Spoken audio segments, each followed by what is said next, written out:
What's up, guys? It's Toad. Finally getting around to this Super Bowl video, the final NFL Better Off Dead of the season. As you can see, I'm wearing my Bruins hat because I'm not very excited about the NFL, about this Super Bowl, about the way the season has ended or maybe is going to end. But there are probably money-making opportunities, so we'll get to that in the game. We'll get to what I think about the what the ways are that I think that you can make money in the game. I should say. Holy crap, I'm so out of it today. We can get into it though. We'll do some market reading here, just looking at the market. So this line opened at 49ers 2.5. It looks like 2.5 with juice according to pregame here. And what actually happened was it opened like right after the championship games ended, the conference championship games, and it actually went down almost immediately because a lot of money came in on the Chiefs like right off the bat, and it actually went down to 49ers -1, and then a little while later, like later in the week, or maybe even this past week, it moved back up into the 49ers 2 range, maybe even got to 2.5 again, and I expected to, if anything, I expected to just go down again a little bit towards the Chiefs again. So what I think happened was in the initial movement, so the 49ers opened 2.5, which is the books. They're telling you that the 49ers are the better of these two teams. The power ratings guys have the 49ers as the better team. I don't think that's shocking. I mean, maybe that is because the public loves the Chiefs here. And we'll talk about maybe some of the reasons why that is. But the 49ers, it comes down to the offense, man. The 49ers offense is just stacked, even though, of course, you have to give the quarterback, the better quarterback obviously goes to the Chiefs with Mahomes over Purdy, but all of the other offensive positions, the offensive line, even tight end, wide receivers, running backs, 49ers have the advantage at every one of those positions, man.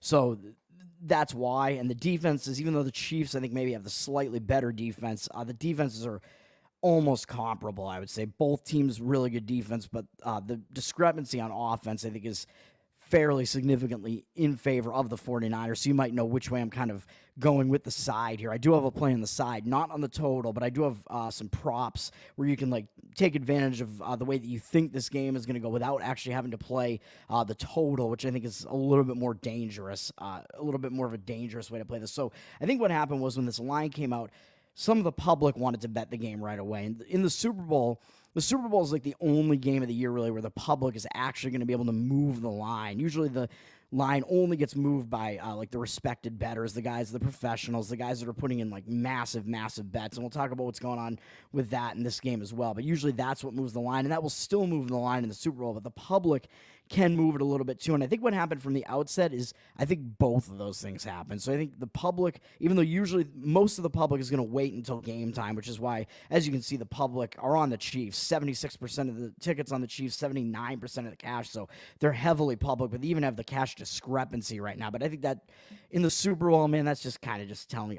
I would not weigh the cash discrepancy that much because I've heard enough info from the books to know where like the actual significant like professional bets are on, and it's not on the Chiefs side, I'll tell you that. So the public is on the Chiefs, you can tell that, and more of them are going to come in starting like tonight, basically, when they get out there to Las Vegas for the weekend. The game is in Las Vegas, so they get to bet the game and be in the city where the game is being played. So they'll be affecting the line then, which is why they're only going to be betting on the Chiefs, which is why I think this line is going to go down. If anything, it'll go back down towards closer to a pick 'em, probably into the 49ers -1 ranging, and you might be able to get that number again, which, I mean, I've already tipped my hand. That is the number that I got it at. When it dropped earlier, when it first dropped, what I think happened was some of the public came in and wanted to bet the Chiefs right away, but I think also some of the respected bettors came in and said, we're going to bet the Chiefs, but I think they did that because it was a false move. So when the books open a line, especially in a big game like this, the limits are going to be lower, so you can't bet as much on the game right away because the books won't open it up to like the bigger bets yet because they kind of want to gauge what's going to happen in the market. But what a lot of the professionals will do is they'll actually bet the side that they don't want in the game to try to drive the line down a little bit to get a better number or drive it up a little bit, whichever the case may be, to try to get, or in this case, they would want to drive it down a little bit to get a better number, in this case, on the 49ers, and then come back in on the 49ers a little bit later, which is what I think may have happened here, because we saw the line drop from 2.5 down to 1, like pretty quickly, with a lot of the public bets being on the Chiefs. But I think there might have been some respected bettors getting in there too, but I think their intent was actually to come back the other way, because I think what happened was, as we can see, and as I know actually for a fact is what happened, is some of the biggest bets, like the 5 or 6 biggest bets that have been recorded at any of the books, have all been on the 49ers side, to the tune of like $1.5 million bets. All of those have been on the 49ers. I don't know what the biggest, I think the biggest bet on the Chiefs, there might also be like a $500,000 bet out there on the Chiefs, but like the 6 or so biggest bets all came in on the 49ers at some point during this week, which I think is what caused the line to move back up on the 49ers a little bit. And some of the books moved it in advance, I think, kind of anticipating that that's where some of the like more professional guys are going to be. And that's also where I am at. I'm playing the 49ers in this one. -1. I got it at -1 when it came out. There are definitely some reasons for this, other than the fact that I just want to fade the public. But this line move reminds me, I think, of that Super Bowl that was Seahawks Broncos, I think, back in the day, where the Broncos had Peyton Manning, and they had a really good offense that year, and it was the really good Peyton Manning offense that everybody loved. The Broncos were the public team because they were scoring so ridiculously that year against a Seattle team. Even though they had Russell Wilson, their offense wasn't very highly touted. It was more about their defense, the Legion of Boom, and the public tends to like to come in on the better offenses, although interestingly, that's not what they've done in this game, which is weird. That's a situation you don't see happen a lot, which is why we'll talk about why I think some of the trends that you see in the Super Bowl can kind of be thrown out in this one a little bit.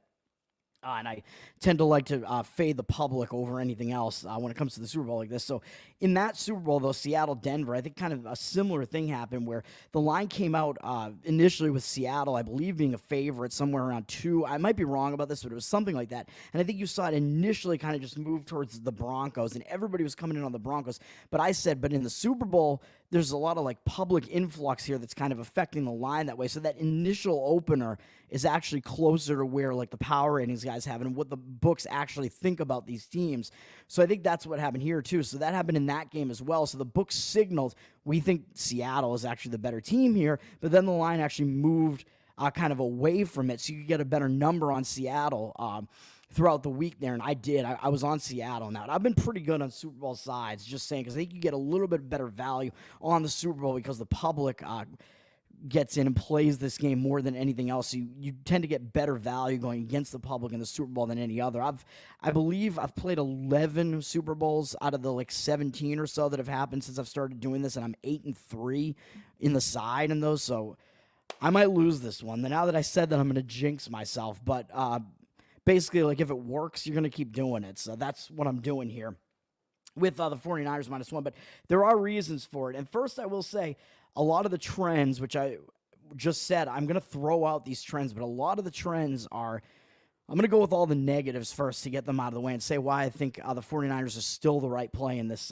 game for the side, at least. And we'll talk about props after this, where I think if you want to like take what I tend to do is like kind of disperse the props out and put like as much as I do on the props as I do like on the game itself, or maybe even slightly more on the props combined. But I'll play like between like 3 and 5 props every year, basically, and spread that money out a little bit. Sometimes I'll put like 1 unit on each prop, so I'll end up with 5 units on the props as a whole, but maybe like 3 on the game itself, something like that. So that might be what I do here, something like that. I haven't played every single one of the props yet, because the props you can kind of like wait on to get a better, all the props that I play, basically, except for maybe one of them this time, you can get like, you can probably wait until game time and get a better number on them, because you're kind of fading the public and all. The public tends to want to play overs. Well, we'll talk about it when I get to the props section. But so you tend to get value in a lot of like the unders on the props, more so than the overs.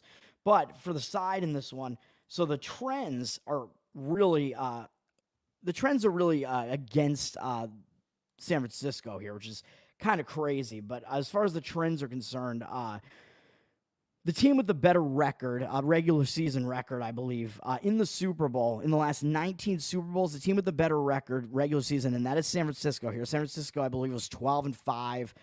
Was it 12-5 on the regular season? Yeah, 12-5, I believe, and I believe Kansas City was 11-6. They were really close, but San Francisco had one game, one more win than Kansas City did. But the team with the better record in the Super Bowl, better regular season record in the last 19 Super Bowls, is 3-16. So that doesn't look good for the 49ers. Though, when you have a 1 seed in the Super Bowl, which is the case here, San Francisco is a 1 seed up against a non-1 seed, which is the case here. Kansas City is a 3 seed in the AFC. San Francisco, the 1 seed in the NFC. When that has been the case, I don't know if it's only been 11 times or if this stat is just the last 11 times it has happened in the Super Bowl, but maybe it's only happened 11 times ever. I'm not sure about that because a lot of times neither 1 seed makes the Super Bowl. But at least in the last 11 Super Bowls where you had a 1 seed against a non-1 seed, the 1 seed is 2-9, and we're talking about straight up. But we can talk about straight up here because the spread is pretty close to just picking the winner. So that's another strike kind of against the 49ers if you believe in these trends. But what I would say about that, about those two trends there, the team with the better record and the 1 seed versus the non-1 seed not doing well in the Super Bowl, I would say yeah, but in a lot of those situations, I think what you would see is that the 1 seed and the team with the better record tended to be the overvalued team in the Super Bowl and tended to be the team that the public wanted because it's the 1 seed. They tend to be a very good team, but that's the opposite of what we have here. It's crazy to think about. What we have here is we actually have the Chiefs being the public team, even though they are the team with the worst record and the lower seeded team, they're actually getting the public action. So they're actually the square underdog in this game. So you don't see that much, but that tells me that I think we can kind of exclude those trends because in a lot of those situations, you know that higher, the team with the better record, the higher seeded team tended to be like the public team in a lot of those, and that isn't the case here. So they tend to be the overvalued team, but that is not the case here. And like I mentioned, it's also really crazy that the 49ers have the significant edge offensively, and recreational bettors usually like to play the team with the better offense over the better defense, but that's also not what we're getting here. They're actually playing the team that has the more mediocre offense, which is really crazy to think about. It's all about the Mahomes factor, and I don't know if it's like the Taylor Swift factor coming into play here, but they're all about the Chiefs. I think it's mostly the fact that Mahomes and Andy Reid seem to never lose, and of course Mahomes, we know he's 2-1 in the Super Bowl. He has a really good playoff track record. And I'll mention it right now. Yes, the advantages that the Chiefs have in this game that I am bucking here are they certainly have the experience. They have the more experienced quarterback. They do have guys, of course, they won the Super Bowl last year, so they do have a lot of guys who have been here and done that. And, of course, they do have their Super Bowl winning coach. Andy Reid is back. Of course, they all have the experience, so that is true. They have the history and the experience, so I'm bucking that. The experience does matter in the Super Bowl, but I'm still going to buck that in this case because at some point, man, teams get over the hump, and the 49ers are not the most inexperienced team. Like Kyle Shanahan has been to a Super Bowl before. Brock Purdy has not played in one, so they do lack the experience as far as the quarterback is concerned, and I believe McCaffrey is not either. But a lot of these other guys on San Francisco were there in that Super Bowl a few years ago, and they've been in the playoffs before. I mean, these guys were in the NFC Championship game last year, at least, although Purdy got hurt, so he basically didn't play in that game. But even so, a lot of these guys do have a decent amount of experience. So it's not like they're coming into this with absolutely no experience whatsoever. So the Chiefs do have the experience edge, but I think some of the other factors can outweigh that a little bit. And the Chiefs are also playing in familiar stadium to them, so that is maybe a slight advantage. But I don't know if that's going to be that huge of an advantage because they're playing in the Raiders stadium where the Chiefs do play every year, but it's kind of a newer stadium. But I mean, they're used to playing there, but it's not like the 49ers are going to be really like out of their element, not having to really travel that far from where they typically play, going to Las Vegas. I mean, I think that'll be fine for them. Although what I did hear is that the Chiefs were given the Raiders practice facility, but the 49ers were given like the UNLV one. And I heard that the 49ers were feeling like they got screwed. Like they got the way shittier practice facility. UNLV's like practice facility field is like in really bad condition or something. Like I guess it's AstroTurf maybe, and this game is going to be on natural grass, even though it's a roof stadium. They bring in the grass there, but I heard that the 49ers were like bitching about the field there, saying how like the practice facility that they've been using at UNLV has been awful, but I think that might help the 49ers a little bit because they might feel like shafted a little bit more and might feel like the Chiefs are kind of like the pampered team here, and the 49ers are kind of like more of like the rough, like tougher team here and might be like the grittier, which I think maybe is kind of the case, even though the Chiefs do have the better defense, but the 49ers might be feeling like we're getting the shaft job here, and like that might motivate them slightly more, give them a little bit of a chip on their shoulder. Plus, they might have a chip on their shoulder anyway because, of course, the 49ers lost to the Chiefs in a Super Bowl 3 or 4 years ago or whatever it was, and the 49ers were winning that game, and it was with Jimmy G at quarterback and with no Christian McCaffrey. But the 49ers certainly are going to remember that, so maybe they'll get a little bit of maybe an extra motivation there because they're playing for that, to a little bit of revenge there, whereas the Chiefs, of course, they did this last year. They've been there and done that. I mean, of course, they're going to be motivated. It's the Super Bowl, but I think the 49ers might want it just a little bit more just because they haven't done it, and the Chiefs stood in their way of it, and the way the 49ers got knocked out of the playoffs last year might motivate them a little bit more as well. So I do like all of that for the 49ers as well here. We're getting into the reasons why I like the 49ers now. But I will also point out quickly the other trend that goes against the 49ers and to the Chiefs is that teams that have won back-to-back road games to get into the Super Bowl, which is the case with the Chiefs. They won back-to-back road games in the playoffs. Those teams are 7-0, or at least in the last 7. So that is in favor of the Chiefs as well. But I don't know. We might be able to throw that one out a little bit. And one of those was, of course, the New York Giants when they beat the Patriots in that famous Super Bowl that I actually loved. Even though I'm from Boston, I really am anti-Patriot, and that was just great that year. The Patriots were 16-0 and lost to Eli in the Super Bowl. I enjoyed that thoroughly, and I did also have the Giants as a huge underdog against the spread in that Super Bowl too, and a little bit on the money line. So it was just a little bit it was nice gravy. It was just nice all around there, and being in enemy territory in New England up here. Although some of the people I was watching it with were rooting against the Patriots as well, including a Giant fan. So it was a lot of people were pissed. The majority of people there were pissed, but a couple of us were pretty happy about it. So I enjoyed that. But also what happened in that season is the Patriots also actually failed to cover as favorites the final 2 games prior to getting into the Super Bowl because they were favored by so much at that point, man. They were like double-digit favorites, like big favorites in every game, and they won both games leading into the Super Bowl, but they didn't cover either of them. And that is also the case with the 49ers here. And I think this might just be a stat about like teams that have been favored by 7 or more in both of those games have failed to cover in both of them. And because I think the Patriots are the only team that was in that situation besides the 49ers. The 49ers are now in that situation. And of course, we know the Patriots lost that Super Bowl, and they lost it to the Giants, who had won, I believe, not even just 2, but 3 straight road games as a wild card to get into the Super Bowl that year. So we do know that, but that was kind of a unique situation, a one-off situation. The Patriots were a huge favorite and had a huge target on their back, which I don't think that's the case here. If anything, the Chiefs have a target on their back because they're like the dynastic team now. They're like the Patriots, more so than not, and they're the team that won it last year. So I think we can throw all that out too, but it's just kind of an interesting tidbit. But back to this game here, I think the 49ers are going to be playing with that chip on their shoulder, and I think that's a good segue, actually, but because the 49ers didn't look good in their last 2 games, that's why the public doesn't want anything to do with the 49ers here. It's not only just that, well, they want Mahomes. They know that Mahomes is basically like unstoppable in the playoffs. The Chiefs have been like unstoppable in the playoffs, and nobody wants to go against them. Everybody's scared to go against the Chiefs because they just seem like they're the team that's just going to win everything. It seems like it's almost like rigged for the Chiefs at this point. They got Travis Kelce out there touting Pfizer. They got Mahomes' wife is now like the Sports Illustrated swimsuit model with her fake titties. It's like, come on, man. Gotta go with the real titties. Just come on, man. They're just that's just kind of it's kind of a microcosm of like what the Chiefs are. I just think they're kind of just a fake team at this point, the fake corporate team, and then of course the Taylor Swift thing.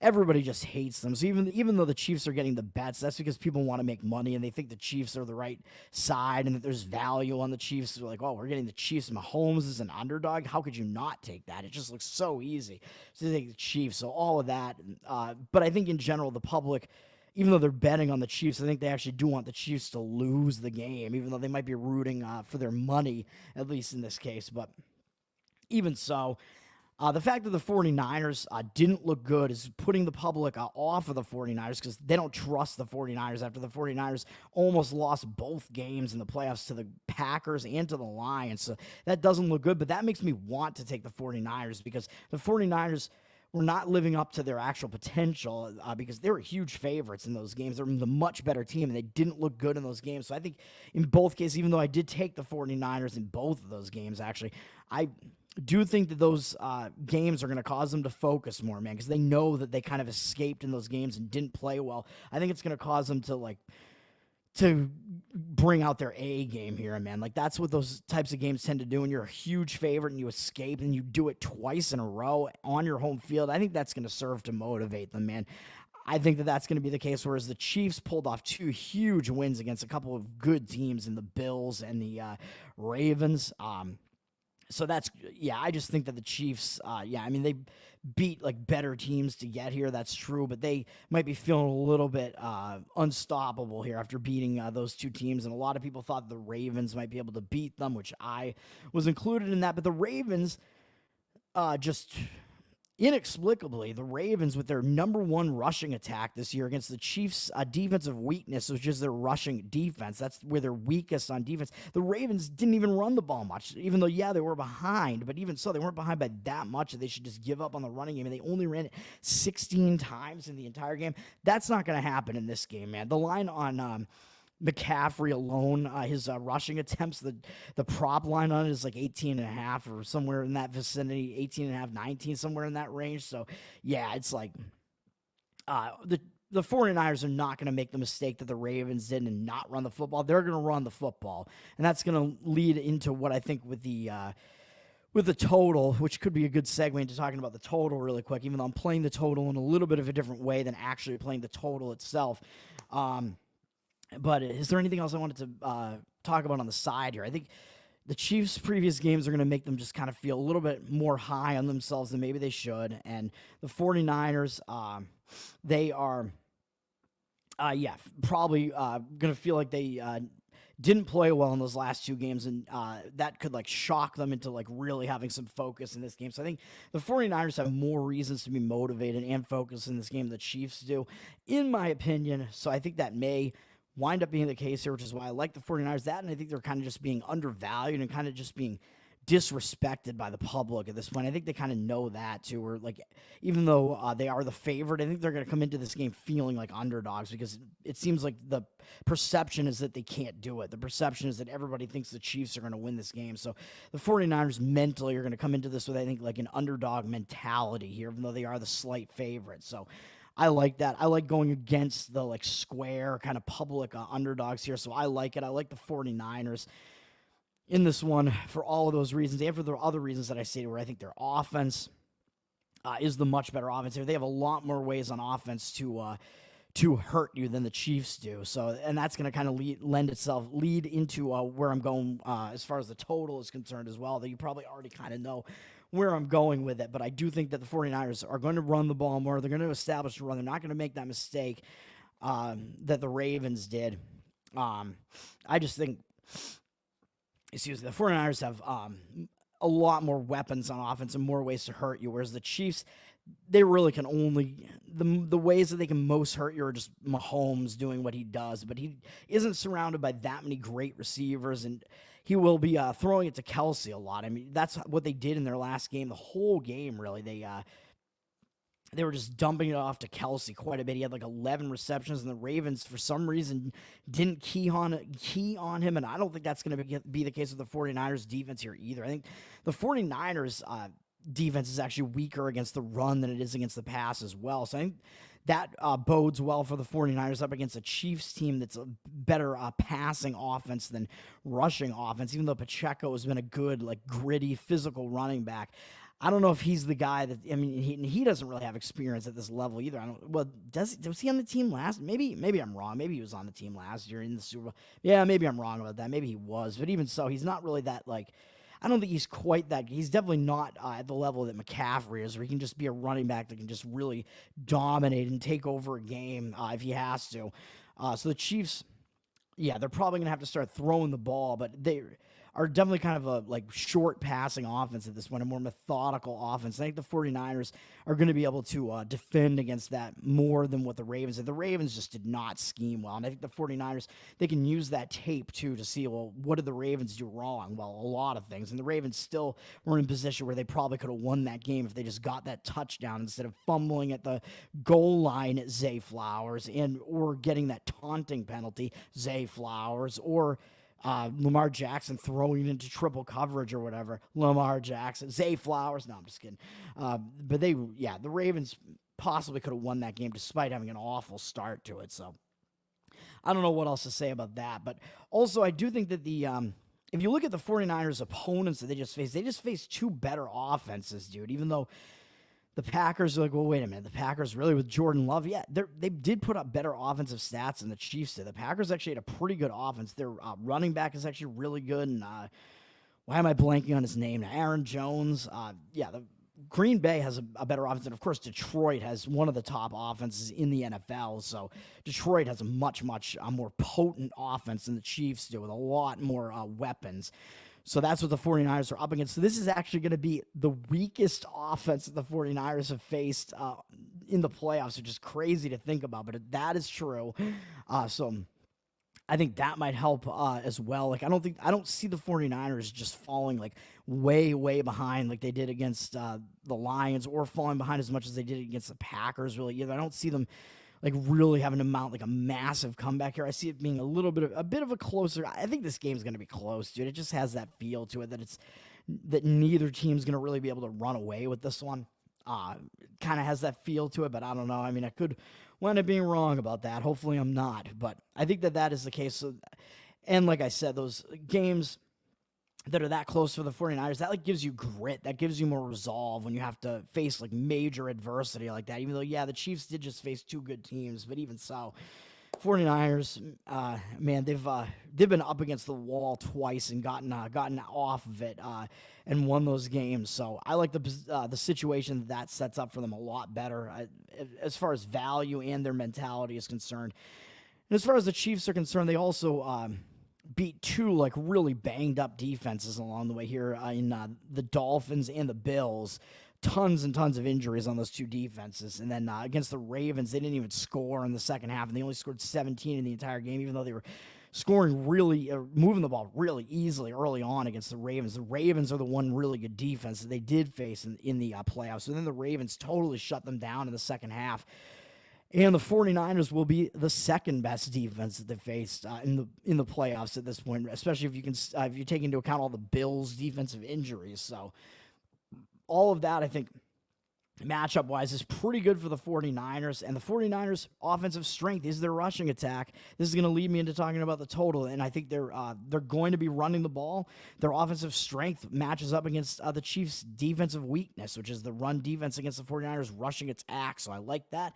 And like I said, I like the 49ers, the fact that their defense is a little bit better against the pass than it is against the run, and I think that's going to bode well against what the Chiefs try to do on offense. So I like all of that quite a bit. I think the matchup looks pretty good for the 49ers in those ways. And the Chiefs also, their offensive line might be in a little bit of trouble too, because they have, what's his name? Joe Tooney, is that his name? I forget what his name is. Whatever his name is, he might be out in this game. He got injured in the Buffalo game, I think, and didn't play in the Ravens game. And if he's not playing in this, I don't know if he's playing in this game or not, but if he's not playing, I think that helps the 49ers a little bit more and hurts the Chiefs a little bit more as far as them trying to protect Patrick Mahomes there, because I think they're going to need him in this game, and he might not be there. So long-winded, very long-winded on the side there, but hey, at least it's the Super Bowl, so I guess it deserves to be talked about, even though I wanted both of these teams to not even be here. I wanted Detroit as the blue-collar, downtrodden guys. I wanted to see them make it, and I certainly did not want to see the Chiefs make it here. I would much prefer the Ravens to be here. We all want the Chiefs to lose, man. So I don't think I'm betting with my heart, though. With everything I just said there, I do think that all of my years of experience doing this all just puts me on the 49ers here, man, on the side. So it's not just with my heart here, but my heart and my wallet will be crushed if they don't do it. So please let them do it, man. The way that I've been running really bad, and I think my basketball doesn't look that good tonight either, even though I felt good about my basketball plays tonight. it's just been a really bad run for me. So hopefully we start turning it around this weekend, man. Something's got to give. We got to turn it around. So hopefully this happens here in the Super Bowl. Hopefully we get to make some money. Moving to the total. We can see here that the total's been sitting at 47.5 all week, basically. Maybe juiced to the under at one point, but just sitting at 47.5. Oh, man, I'm going to need a drink after this. This is bad. Non-alcoholic beverage, water, since I went sober, baby. The total, we have 68% of the tickets, but 75% of the cash on the over. I'm not sure I buy that either, because I think that is also the public influx coming in here, man, because this is the Super Bowl. Recreational bettors just like to play everything over. They're going to look at this game. They're going to see the 49ers have a lot of stars on their offense. The Chiefs have Patrick Mahomes on their offense, and they're going to want to play this game over the total, man. That's what they're going to do.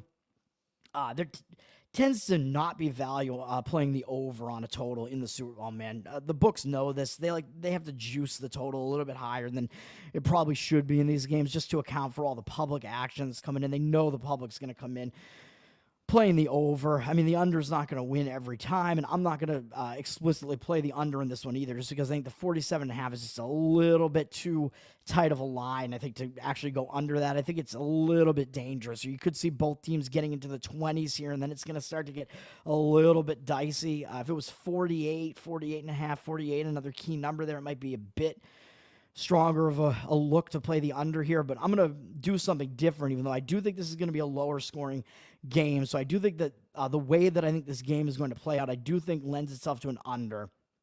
That tends to be the case anyway in the Super Bowl, because teams tend to not want to make mistakes early. So you do tend to see kind of a little bit of a slow pace on those first couple of drives as well. So we'll talk about that in a second with one of my props as well. But teams kind of feel each other out. They don't want to make like a really crucial mistake early. So that's the case. It kind of becomes like this heavyweight fight. And I think with teams that are both pretty good defenses, that also comes into play here. And one interesting thing that I forgot to mention on the side real quick, which I forgot to mention explicitly, is I do tend to say that I like getting the team with the better defense as an underdog, and that is the case with the Chiefs here, but I'm just not doing it here because I think the defenses are both really good in this one. They're almost comparable, even though I think the Chiefs' defense is a little bit better than the 49ers.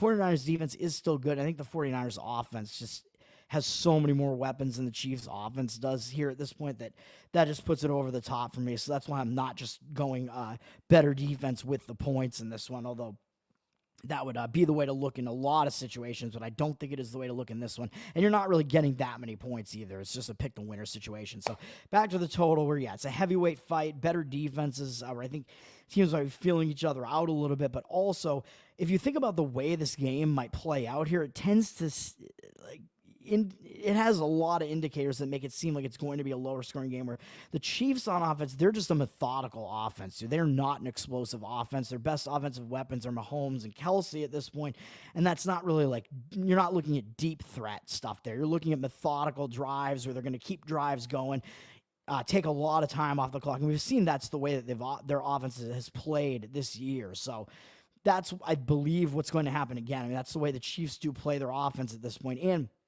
when it gets later into a game, if the Chiefs do happen to have the lead, which I hope they probably don't because I want the 49ers to win this, but if they do, Andy Reid is notorious for like taking his foot off the accelerator with the lead and not really like trying to like run it up or really go for it. And teams tend to be able to like claw their way back into it a little bit against the way that he tends to call plays there. So that's a little bit, that kind of lends itself a little bit towards the under as well, where he like takes his foot off the gas a little bit. So I like this game to be a little low scoring. And then on the 49ers side, you know they're going to run the ball, dude. That's the way that you have to beat the Chiefs. You have to run the ball. Their defense is a lot better against the pass than it is against the run. But with the 49ers, not only do they know that, and they're going to see that Baltimore made a bunch of mistakes by not running it more against them. Baltimore maybe a little too focused on MVP Lamar Jackson. Congratulations to him, wanting him to run the whole thing.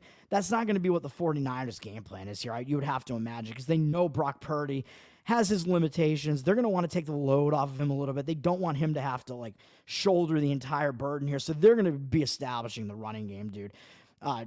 Because it's for all of those reasons, to take the burden off of Purdy a little bit as the less experienced guy here. They don't want him to make as many mistakes. And their rushing attack is their offensive strength, and it matches up against the Chiefs' defensive weakness. So for all those reasons, I think we're going to see the 49ers running the ball, and that's going to lend itself to lower scoring games as well. The 49ers have been a higher scoring team than the Chiefs this year, of course, but I think that's going to lend itself to them not scoring as much.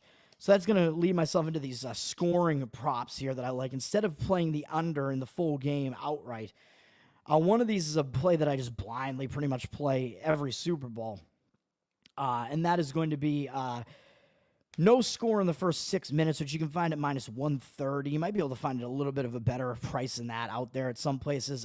Usually I play 6.5 minutes. You can usually get that at like close to minus 110. So I like that a little bit better.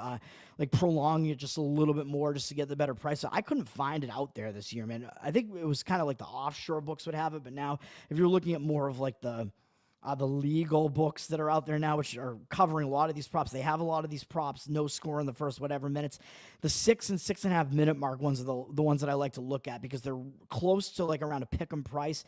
And I like it because, like I just said, the teams like to start these Super Bowls slow, man. So this is like a blind play that you can play in the Super Bowl. And if you play it around minus 130 or some price, maybe even a little bit better than that, I think you're getting the best of it with this prop because this prop cashes a lot more than what that line would indicate. That line would indicate that it's only like a 56% prop maybe, or 57% prop, something like that. I believe it cashes a lot more than that because I've been playing this in Super Bowls for a long time, and I remember it not getting there maybe like twice in the last like several Super Bowls or something like that. So this does cash more often than it does not. So I like this one.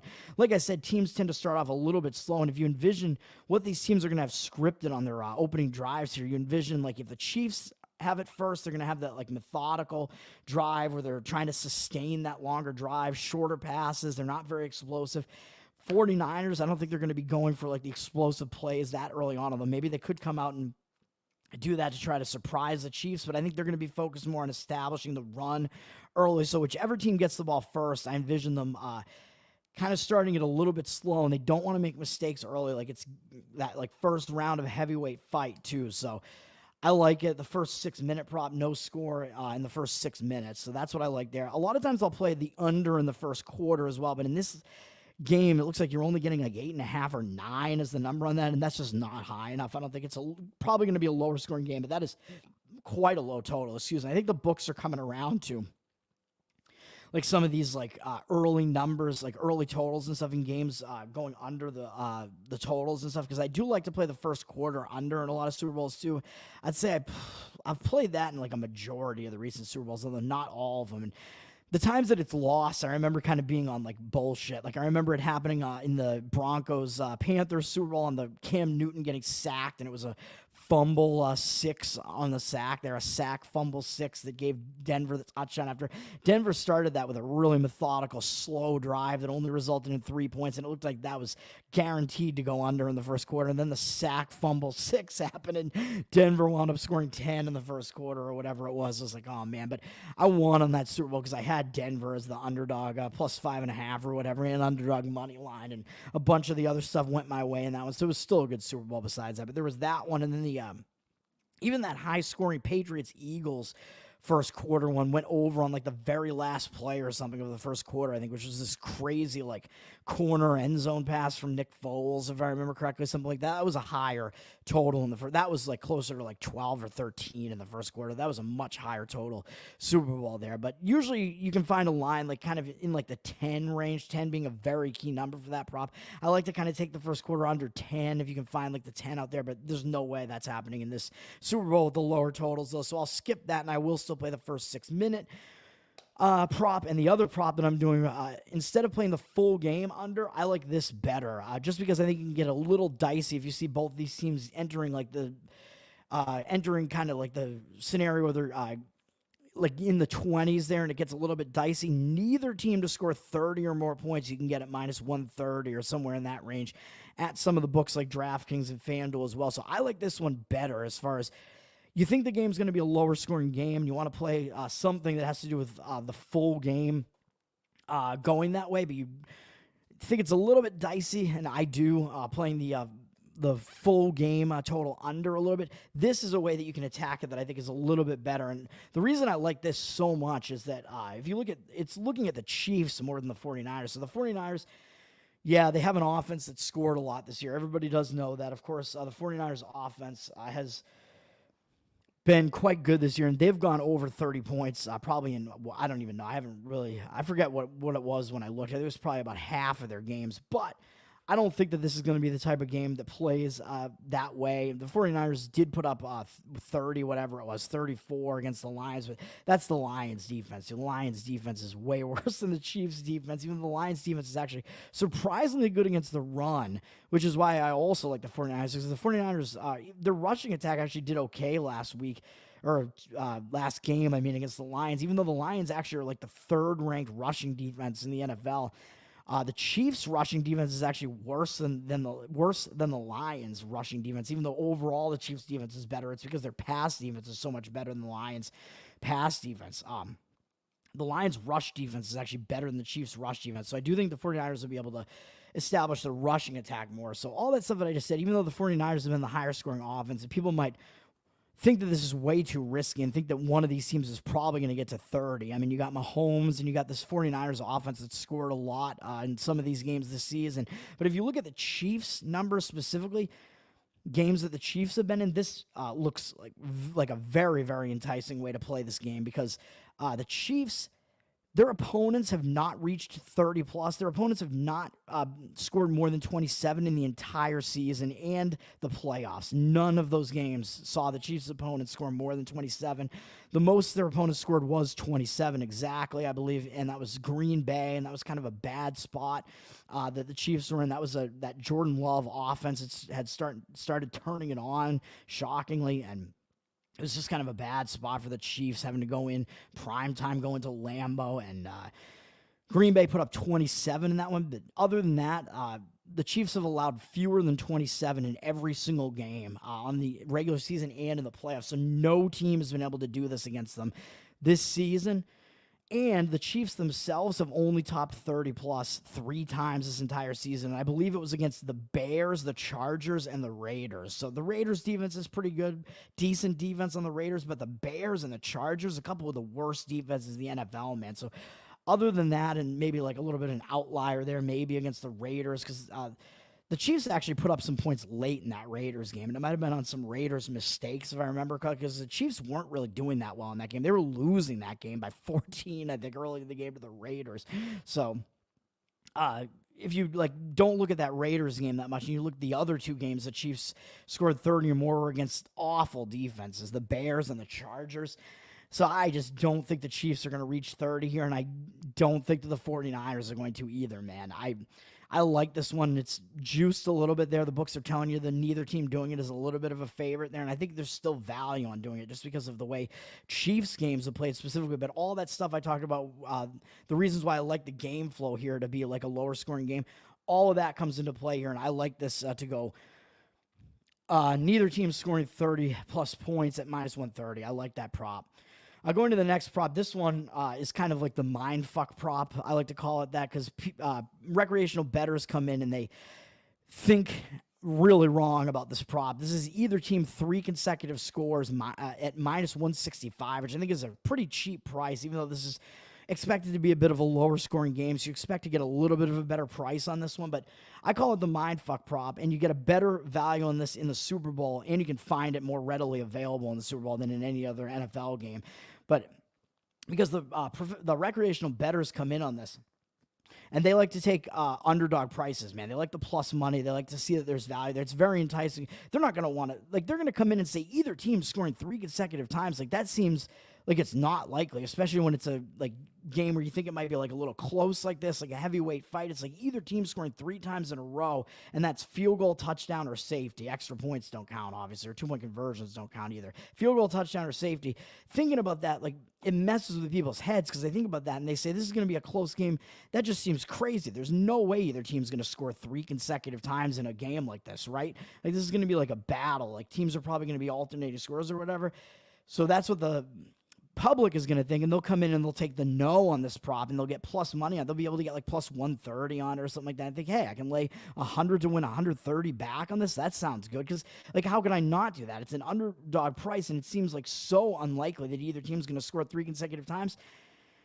they would be thinking about that wrong, because either team scoring 3 consecutive times, I believe, happens like somewhere to the tune of like in the high 70%, something like 70 something percent of games it happens in. And I don't know if that's overall games in the NFL or if it's just Super Bowls, but I think that stat is like pretty similar in both.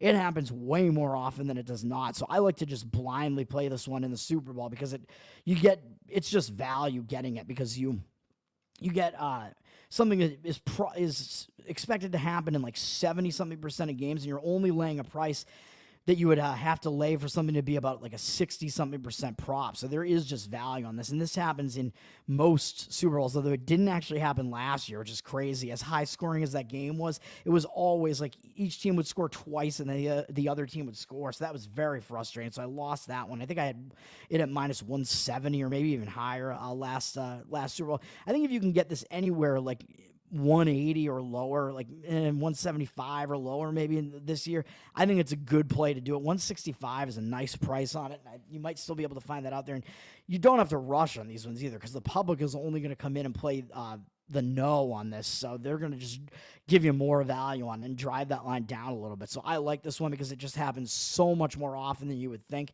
And another one of the reasons why this does happen more often than you would think is because it counts across halftime, too. So you'll see a lot of times a coach in the NFL will have the ball at the end of halftime, and then they won't want to give the ball back, so they'll want to maintain possession of it, try to score at the end of the half there, and they could score at the end of the half. And if they receive the opening kickoff to start the next half as well, so they get the ball again, that makes it a lot more likely, too. If they can score then and then score again, they can score, at the end of the first half and then score again right away at the beginning of the second half. That makes it more likely as well. But this is just more likely than you would think. It's a long game. You do have certain situations in the game where teams will just go on a little bit of a drought and another team will just score a few times in a row. It happens more often than you would think, and it happens a lot more often than it does not. So I always play this one in the Super Bowl. I don't remember what my record is with it, what the record of this happening is in the last. I can tell you in the last like several Super Bowls, I think the only times it didn't happen were last year, which was just crazy that it didn't happen in such a high-scoring game. The Patriots-Rams Super Bowl, which was just unbelievably low-scoring. It didn't happen in that one, and that was one where I had a lot of like under props in that one too. So that Super Bowl still worked out quite well for me in that one, decently in that one, and then. I believe the other one where it didn't happen was, I can't even remember what the other one was, but there was one other one that I remember somewhat recently where it didn't happen, but I like this one, so I do play that. And then, why not? We'll throw in a couple of player props as well. Not just because it's fun, but I do think that there's value on these based on how you think the game flow is going to go. We're going to go Patrick Mahomes under 262.5 passing yards. I've seen this anywhere from between 261.5 and 262.5 right now. If you wait, I don't think there's any rush on this one either, because you're playing an under, and public is only going to come in and play overs on this. So none of these props that I've talked about so far, I think are things that you have to rush on. I think you can play them all on Sunday and still get like the same price or better on these most likely, because the public is not going to be playing these this way. They're only going to be playing these the opposite way. Like, they're going to see Patrick Mahomes, like, they're going to want to play him over on all this stuff. They just tend to want to play over, so they're going to want to play him over on this. I'm going to go the other way. I'm going to play him under 262.5 passing yards here, man. Patrick Mahomes, he is a great quarterback, so you look at him and you think, well, he's going to go over this, man. 262 isn't that high, right? He's like an elite quarterback, a star quarterback. Yeah, he is, but the way that the Chiefs' offense plays this year, man, like I said, they're more methodical. They incorporate the rushing attack a lot more with Pacheco. I think they're going to want to do that in this game as well, especially because they know the 49ers' rush defense is their defensive weakness as well. I think they're going to be trying to establish the run with Pacheco in there. You're going to see Mahomes use his legs a bit as well, so that'll take away from his amount of passing a little bit as well. That, and they just don't have these explosive plays, man. So this is a proper explosive plays. Might kill this prop, but I think it's less likely for the Chiefs to have enough explosive plays to actually really nail this prop and kill it. So I like this quite a bit. And if you look at what happened during the regular season, Mahomes was 8-9 in this prop to the over. So he was 9-8 to the under in this prop. So that's a slight Slight advantage there, but if you look at like the defenses that they played this season, they really did not face that many great defenses during the regular season. They never faced the Ravens. They did not face the 49ers. They did face Buffalo, and he did go over in that game, so that's true, which is a little bit later in the season. But in the playoff games, he has gone under this in all three playoff games. He went significantly, shockingly. Like, you look at his stats last week against Baltimore. Baltimore really held them down in the second half, but of course they were running the ball a bit more at that point because they had the lead. But he was under 200 passing yards in the game against Baltimore. I think he was in like the 180s or 190s in that one, and he was pretty significantly under this in the Buffalo game too, even though it was a high-scoring game, and that game was close back and forth. And it's like, in a game like that, you're going to have to be throwing the ball a bit more, and he still didn't surpass this. He was like somewhere in the 240 range. The closest that he got was, I believe he threw for 261 or maybe 262 in the first game against the Dolphins. But of course, you might say that was in extreme cold, which it was, so that hampers the passing attack. That's true. But it was also against a Dolphin defense that was the most banged-up defense imaginable. And even before they got banged up, they weren't even a good defense. And they were down to like 2 of their initial 11 starting defensive players there. So that's just ridiculous. And Mahomes didn't even surpass this in that game. Although, granted, like I said, it was really cold. But even so, I think this looks good for an underplay here. And the best defense the Chiefs faced during the regular season was the Jets. And in that game, Mahomes did not do well. And he went way under in that game, too. And that was a pretty close game, too. I believe that was like a Monday night or Sunday night. It was a primetime game where I might have been on the Jets in that one, actually, if I remember correctly. The Jets were a big home underdog, and they played really well and had chances to win the game outright there. So that also wasn't a game where the Chiefs were like way ahead and just like started running the football. They did not do that again that game. Mahomes was held to like 180 something passing yards. Of course, the Jets defense is very, very good, probably better than the 49ers defense. But even so, I think there are a lot of things indicating that this is likely to go under more so than it is to go over.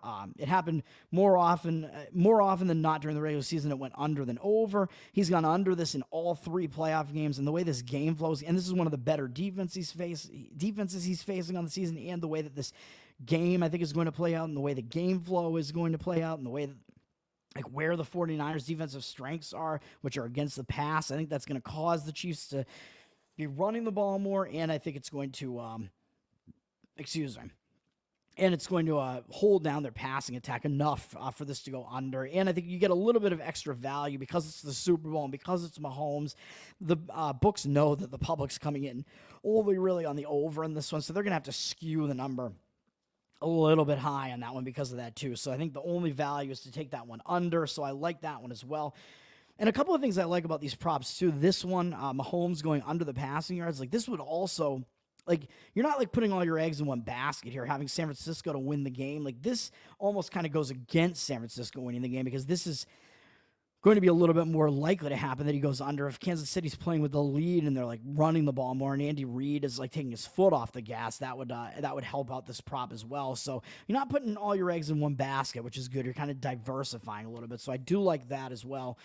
And also with the unders that I was talking about with like the neither team to score 30 or whatever, I think if the Chiefs are winning the game, that kind of also helps them as well because that kind of means that it's more of like a Chiefs game flow type of game if neither team is going to score 30. So that's decent. So you're not throwing all your eggs in one basket, but then it still is possible that they all just cash too. I'm not expecting it. I'm just expecting to win more than lose here. So I'm just taking where I think is the value here. And we'll close out the show here with the last one, which might be the weakest of all, my least favorite of all of these, but I still like this one.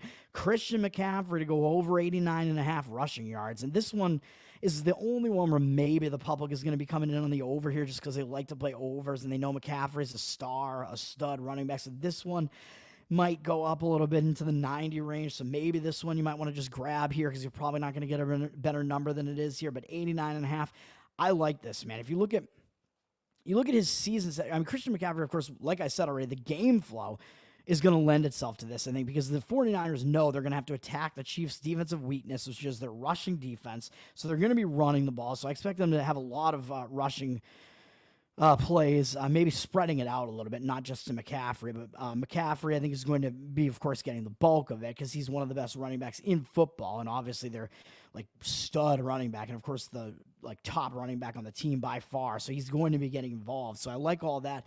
But also, he is so good that he has the ability to do this with not as many rushing attempts as some other running backs. Like I think his prop, like I said, is around 18 and a half rushing attempts in this game, but he's gone over this prop this season with fewer rushing attempts than that, man. Like if he bursts off like one or two big runs, he might be able to just get over this total without even having like the number of rushing attempts that a lot of running backs would need. His average rushing yards per attempt is quite good.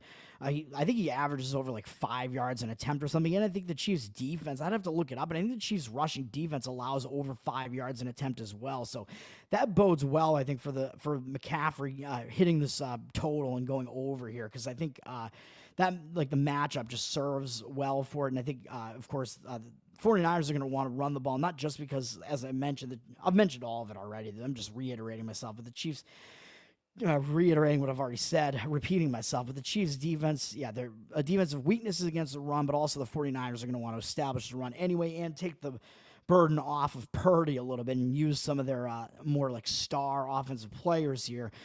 So they're going to want to be getting McCaffrey the ball and getting him involved. So I like it. I like him to go over that. And of course, I think it will also count if there are any like laterals that are thrown to Christian McCaffrey. Those are going to count as rushing yards too. So maybe he gets like some laterals in the open field and gets over it as well. So I like that as well.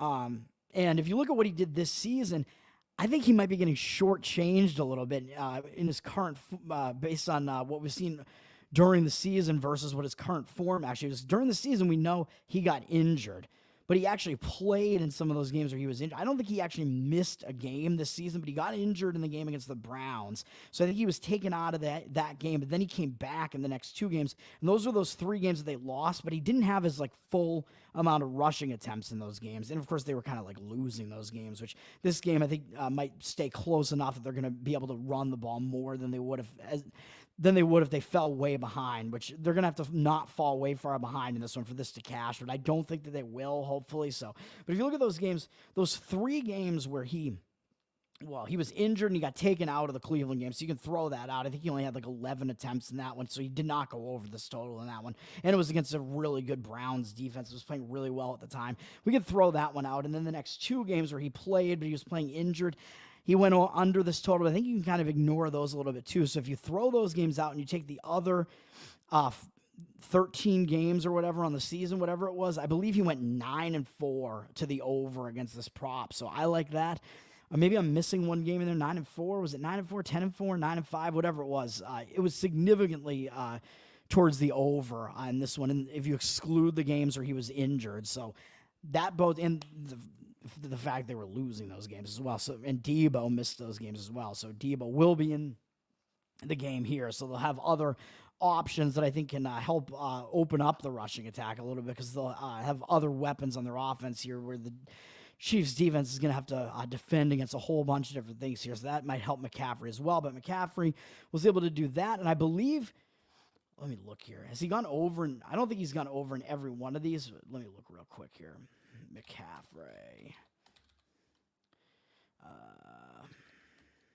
Game log. Excuse me, real quick here. We can look real quick here. Let's see. So he went over this. He did go over in both.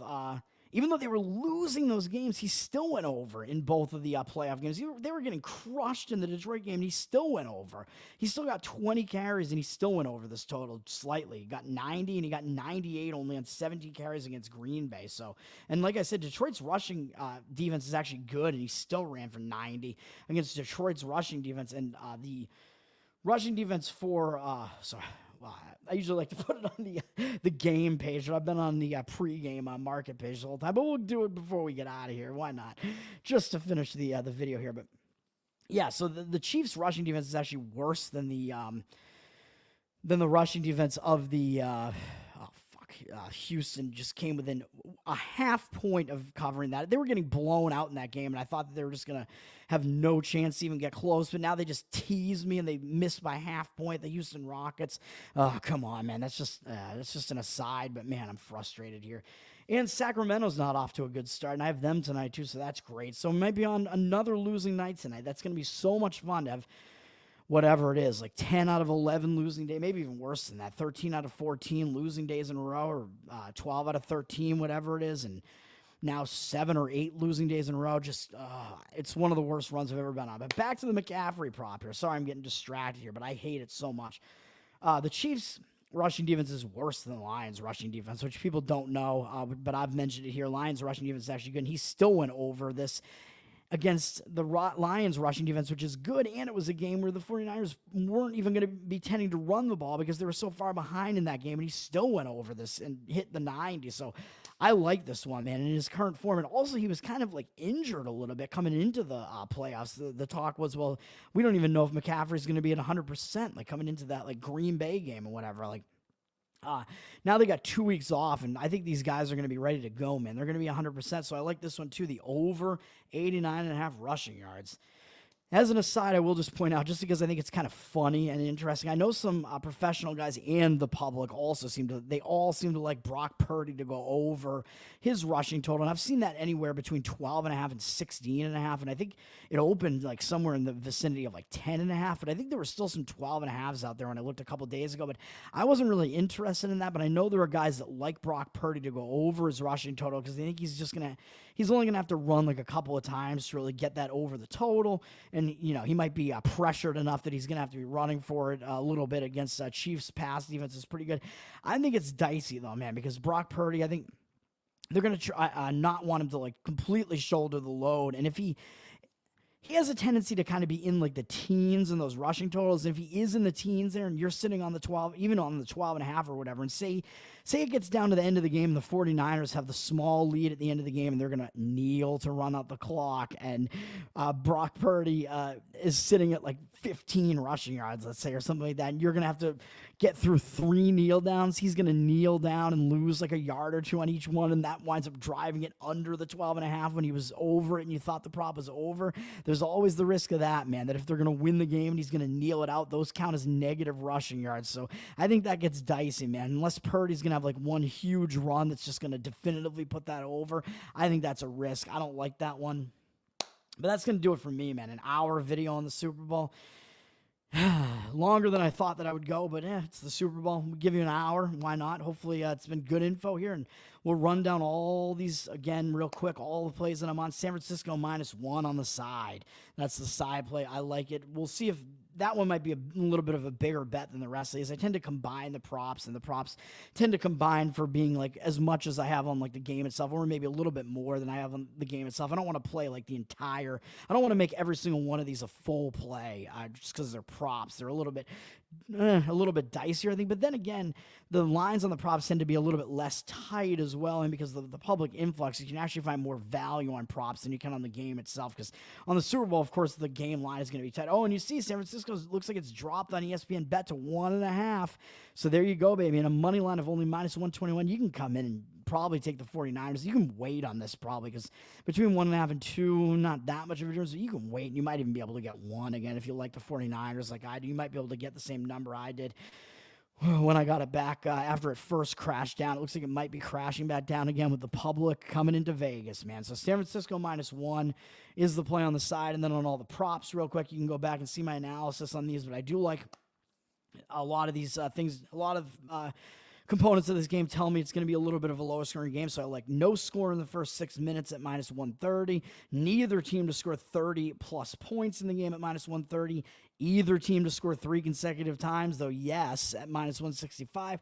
Patrick Mahomes under 262.5 rushing yards. That would be really easy. Under 262.5 passing yards, and Christian McCaffrey over 89.5 rushing yards. That's going to do it for me, man. Let's have a good weekend. Super Bowl weekend, baby. Enjoy everything. Enjoy the games. Eat a shit ton of wings, man. Wings, they're all, I mean, you hear people on these podcasts debating what the best Super Bowl food is. The best Super Bowl food is fried chicken and wings, man. You can't go wrong with either of those things. Any form of like fried chicken, you're doing it right there.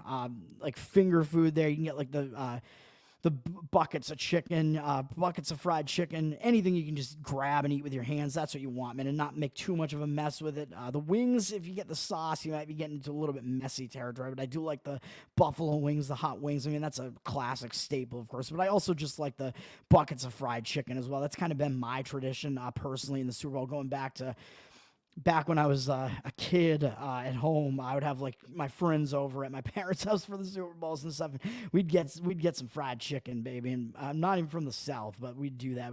We'd get the KFC back in the day, the Colonel's original recipe. I think it's gone down in quality since back then, unfortunately, but I still like me some of the 11 herbs and spices. Maybe I'll reminisce and I'll actually do it this year and do KFC fried chicken this year. But some form of chicken is what you want to do, man. Either the fried chicken with the drumsticks and shit or the wings. I think it's the way you want to go. Let's do it, man. Have fun. Have fun this weekend and be safe and hopefully win some money. Be responsible, gamble responsibly. And of course, I'll shout out my boys one more time to finish the season's worth of videos here. Flapper.net, man. FLAPPR.net. Those guys, you can follow them on Twitter at Flapper as well. They are the purveyors of the world's finest smut blog. They're talking about women's titties all over the place all the time. You can subscribe to them on YouTube, and they do these cool like history videos from a libertarian political perspective a little bit, because like me, they are libertarians. So if you're into that as well, and you're into kind of like the shit posty vibe on humor, we're humorous about everything. We try to be. So that aspect of it, if you like all that, I think you'll like those guys. And their history videos that are up on YouTube, their YouTube channel is about to hit 4,000 subscribers, I think. So if you go subscribe to them on there, you'll be able to push them over the top to the 4,000 mark. And we might get to see, I don't know, some more titties or something. I don't know what they're doing for 4,000, but go give them a follow on Twitter. Go check out their blog and go subscribe. They talk about women's sports, about politics, and humor, just like I do. And you can go follow me at Tower Gang Toad on Twitter, where I do all the same stuff: shit posting, politics, running for president in the Libertarian Party. God help me. I talk about sports, of course, and my sports betting, which the political fans don't tend to overlap that much with it. So a lot of them don't like it. So more of my audience is more into the politics and stuff and the shit posting than they are into the sports, but they're gonna have to deal with all of it for me, man. I'm a man of many interests here, and I'm also on the Tower Gang podcast, of course, which is why I'm Tower Gang Toad. We are the most funny, most offensive comedy podcast on the planet out there. We had another wild episode on Wednesday where all of my co-hosts are now convinced that I am a federal agent.